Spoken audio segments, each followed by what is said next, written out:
Social media খুললেই দুটো নাম সবসময় টপে গত বছর থেকে। সারাদিনে একটি অন্তত ভিডিও তাদের নিয়ে তৈরি হবেই হবে। কি বুঝতে পারছেন না তারা কারা?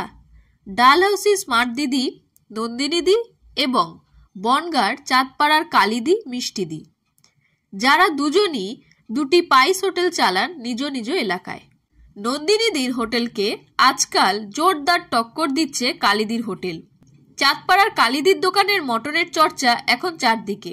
মাত্র 90 টাকায় মটন খাইয়ে একেবারে কলকাতা শহর থেকেও গ্রাহক টেনে আনছেন তারা দুই বোন। কাঠের চুলায় রান্না হয়, মাছ থেকে মাংস, ডিম থেকে সবজি, সব রকমের পদই পাওয়া যায় কালিদি মিষ্টিদির হোটেল। সম্প্রতি এই কালিদির বাড়িতেই গিয়েছিল ঘরে ঘরে জি বাংলার টিম। কিভাবে হোটেলে শুরু করলেন তা নিয়ে কথা বললেন কালিদি অনুষ্ঠানের সঞ্চালক বিশ্বনাথ বসুর সঙ্গে।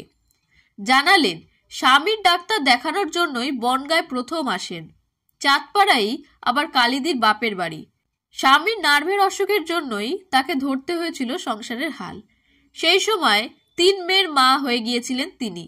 তাই মেয়েদের খাওয়া পড়ার হাল ধরতে দোকানে কাজ করা শুরু করলেন। চোখে জল নিয়েই কালিদি জানালেন এক সময় তিনি সংসারের কাজও সেভাবে করতেন না। শ্বশুর বাড়িতেও রুটি খেতে ইচ্ছা করলে তৈরি করে দিতেন তার জা। স্বামীর অসুস্থতার পর এই দোকান শুরুর আগে পাড়ার লোকের টুকটাক কাজ করে দিতেন, কারোর বাড়ির ধান সেদ্ধ বা কিছু। এই কাজে ভালোবাসা পেলেও সেভাবে টাকা পেতেন না। কেউ হয়তো একবেলা খাবার দিত, কিন্তু তাতে চলত না সংসার। অভাব অনটনকে হারাতে কালিদির এই সংগ্রাম শুনে মুখ হা হলো বিশ্বনাথেরও। বলে উঠলেন, কিভাবে করলে তুমি?